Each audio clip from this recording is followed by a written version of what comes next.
As I'm speaking right now, we're about halfway done with Ri3D, 9:30, and things are going incredibly well.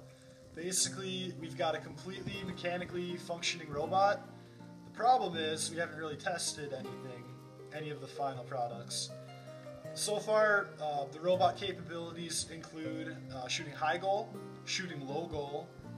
We can, in theory, traverse a lot of the obstacles, and we'll figure that out when we test them.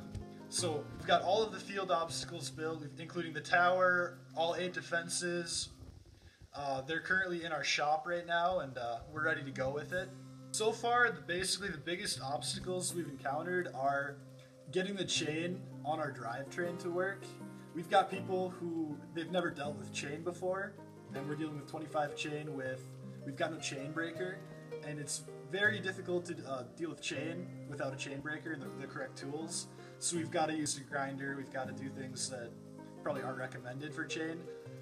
The chain took, we had planned 8 hours to get the drivetrain together, and now we're counting down to like probably 24 hours, 36 hours, and our drivetrain is finally complete. Everything above the drivetrain looks really promising. In our prototype, we've got a wheeled shooter. I know there's going to be a big debate for a lot of teams. Do I do a wheeled shooter or do I do a catapult? You know, catapults are the go-to way to storm a tower. But you know what? It's probably not the best way to go for this game. I could be proven wrong, but I think wheeled shooters, they're versatile. You can change how far you're shooting. They're more reliable.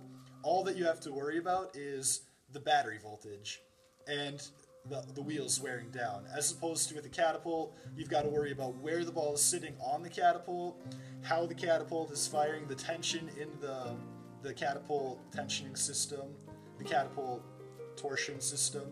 With a wheeled shooter, I think you can get a lot more accuracy out of it, and with a catapult, if the ball is sitting an inch left or right in your catapult, you've got to worry about the accuracy with that. I think a wheeled shooter would be more consistent and more accurate than a catapult will be.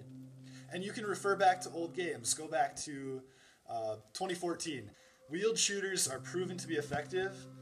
Catapults were also effective that year, but you didn't see a lot of catapults in the upper levels. There were a lot more wheeled shooters than there were catapults. And that we're shooting the ball 20 to 25 feet, and the maximum distance from like the furthest back point to the tower that you're ever going to have to shoot is about 20 to 21 feet. So we're shooting the maximum distance we need to. It just gives us more range, more capability, more flexibility. And with 20 feet, with the 20-foot range, we're more than happy with that. Like I said in the day 1 update, we're planning on parking and shooting. So in theory, we're not going to have to shoot more than 5 feet, but having that capability is something that we really pushed for. Another thing we really pushed for was having the robot below 1'4", below 16 inches, which would give our robot the ability to go underneath the low bar. I think a lot of teams are going to overlook that low bar. I think they'll think, oh, my alliance partners will kill that defense.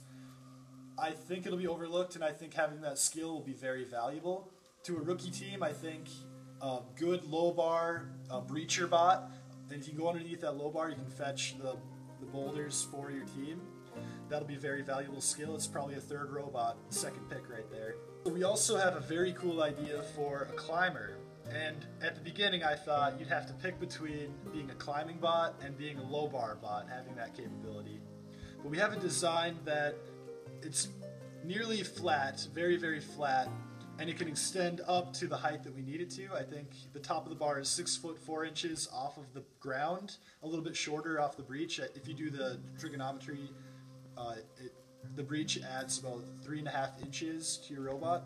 So you're only going to about 6 foot, 6.5 feet, 6'1" about. The concept, basically the idea with our climber is we've got angled aluminum, or really any kind of metal, and there are 3 layers, so pretty much picture a Z. At each change of direction there'd be a spring and a spring, so you can push it flat, but it always wants to go straight, it wants to open up.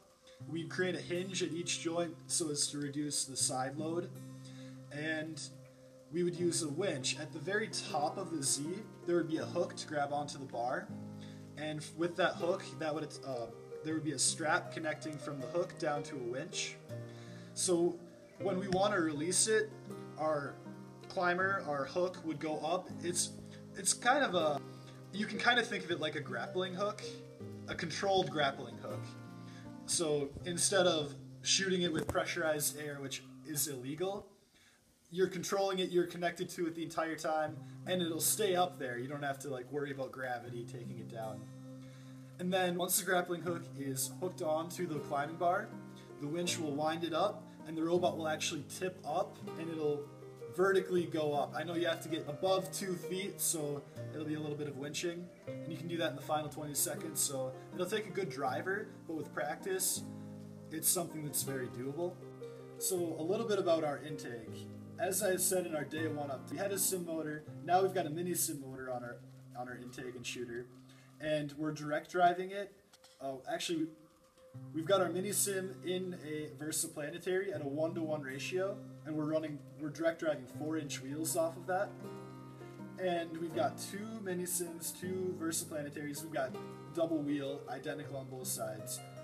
We're using 8-inch pneumatic wheels from AndyMark, and we also have a 6-inch high grip wheel above.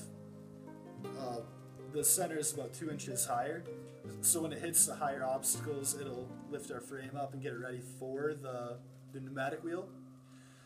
Having 2 different wheel elevations, I think will be very valuable. We've yet to test it, so